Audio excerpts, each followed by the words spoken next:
আসসালামু আলাইকুম রহমতুল্লাহি ওবরাকাতুহ। বিসমিল্লাহ আলহামদুলিল্লাহ ওসসালাতু ওয়াসসালামু আলা রাসূলিল্লাহ ওয়া আলা আলিহি ওয়া আসহাবিহি আজমাইন, আম্মা বাদ। প্রিয় দর্শক শ্রোতা, আপনাদেরকে স্বাগত জানাচ্ছি পিএন ভিশন টিভির অনন্য এক আয়োজন আলোর পথ অনুষ্ঠানের আজকের পর্বে। আজ আমরা যে বিষয়ে আলোচনা করতে চাই সেটি হচ্ছে সালাত আদায় না করার শাস্তি।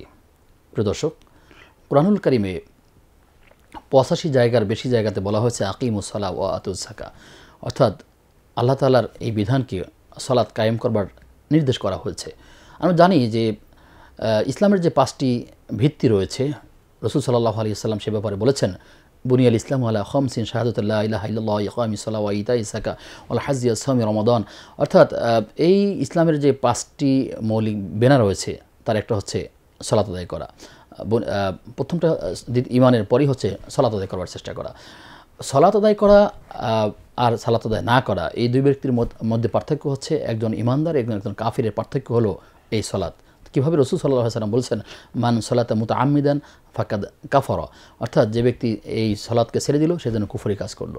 তো যেই সালাতের কথা বারবারই তাগিদ করা হয়েছিল, সেই সালাত আমরা যদি আদায় না করার চেষ্টা করি তাহলে তো এখানে কুফরি হয়ে যাচ্ছে, আল্লাহ তাআলার বিধান অস্বীকার করা হয়ে যাচ্ছে। কিন্তু এর অনেকগুলো শাস্তি রয়েছে। সালাত কেনই বা আমরা করব? এই সালাত মানে হচ্ছে দোয়া। এই সালাতের মাধ্যমে আল্লাহ তাআলার সান্নিধ্য পাওয়ার চেষ্টা করতে, আল্লাহ তাআলার কাছাকাছি হওয়ার চেষ্টা করতে হবে। আস্তাঈনু বিস-সাবরি ওয়াস-সালাহ, সেখানে ধৈর্যের মাধ্যমে আল্লাহ তাআলার কাছে সাহায্য প্রার্থনার কথা বলা হয়েছে। কিন্তু এই সালাত এমন এক ইবাদত যেটি ফরজ ইবাদত, প্রত্যেক নরনারী মুসলমানের জন্য এই আল্লাহ তাআলার এই বিধানকে ফরজ করে দিয়েছেন।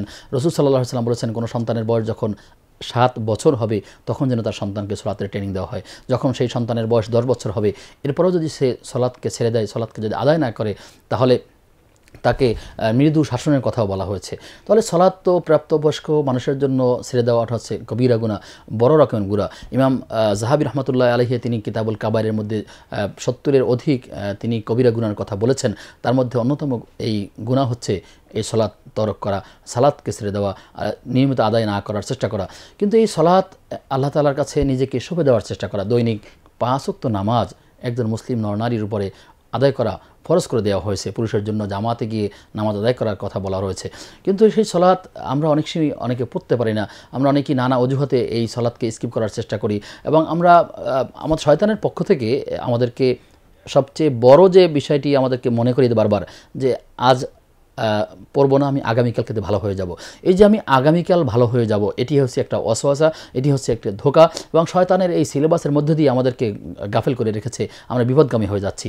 লোকেরা বলছে, আপনি কি নামাজ পড়ছেন না কেন? বলছে, আমি কালকে থেকে পড়ার চেষ্টা করব, আমরা এর পরের ওয়াক্ত থেকে পড়ার চেষ্টা করব। কিন্তু আমি কি বলতে পারবো যে আমি আগামীকাল বেঁচে থাকবো?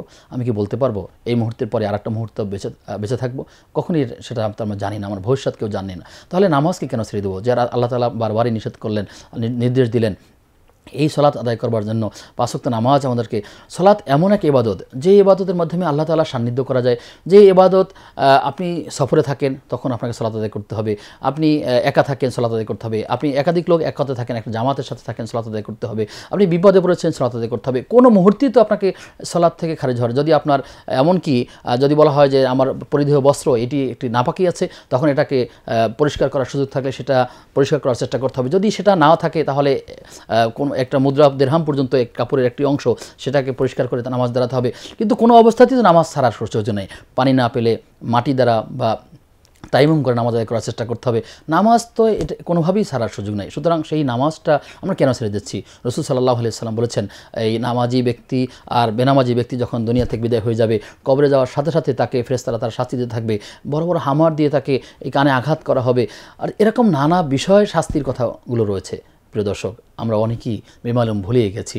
আমরা বিশ্বাস করি আল্লাহ তাআলাকে, আমরা বিশ্বাস করি কোরআনকে, বিশ্বাস করি পরকালকে, কিন্তু আমরা নিয়মিত 5 ওয়াক্ত সালাত আদায় করছি না।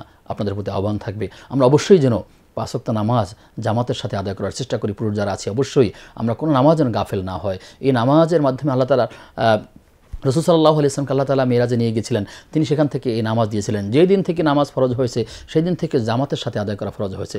সুতরাং এই নামাজের মতো গুরুত্বপূর্ণ, যার নামাজ ঠিক আছে তার দিনের অন্যান্য বিষয়গুলোও ঠিক আছে বলা যায় পরিপূর্ণভাবে। সুতরাং নামাজ যেন হক আদায় করে করা হয়, কোনোভাবেই যেন তেনভাবে না হয়।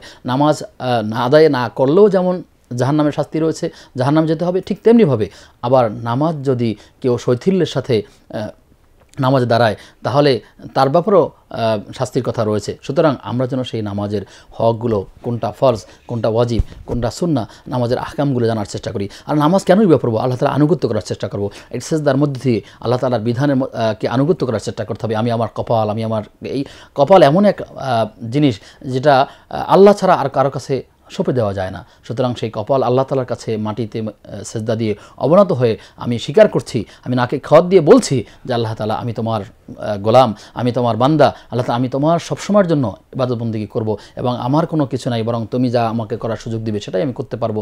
এভাবে করে নিজেকে সঁপে দেওয়ার চেষ্টা করা এবং এই যত বিনয়ী হওয়া এই নামাজের মধ্যে অনেকগুলো বিষয় এমন আছে যা আল্লাহ তাআলার কাছাকাছি, বান্দা যখন সবচেয়ে আল্লাহ তাআলার কাছাকাছি থাকে কখন? যখন সে নামাজের মধ্যে থাকে। তো প্রিয় দর্শক, সেই ফরজ ইবাদত যেন আমাদেরকে না ছুটে যায়। আমরা রোজা রাখার জন্য অনেকেই চেষ্টা করি, কিন্তু ফরজ নামাজের গুরুত্ব আমরা খুব কম দেই। অনেক মানুষ এমন আছি যারা সাপ্তাহিক নামাজি আছি, কিংবা যারা বাৎসরিক নামাজি আছি, সপ্তাহের একদিন নামাজে যায় আর বাকি দিনগুলো নামাজ পড়ে না। সুতরাং আপনার আহ্বান থাকবে প্রত্যেক প্রাপ্তবয়স্ক নরনারীর উপর নামাজ পড়া ফরজ। আল্লাহ তাআলা আমাকে সহ আপনাদেরকেও নামাজগুলো আদায় করার তৌফিক দান করুন। প্রিয় দর্শক, আজ এ পর্যন্তই। আগামী অনুষ্ঠান দেখবার আমন্ত্রণ জানিয়ে আজকের মতো বিদায় নিচ্ছি। আসসালামু আলাইকুম ওয়া রাহমাতুল্লাহি ওয়া বারাকাতুহু।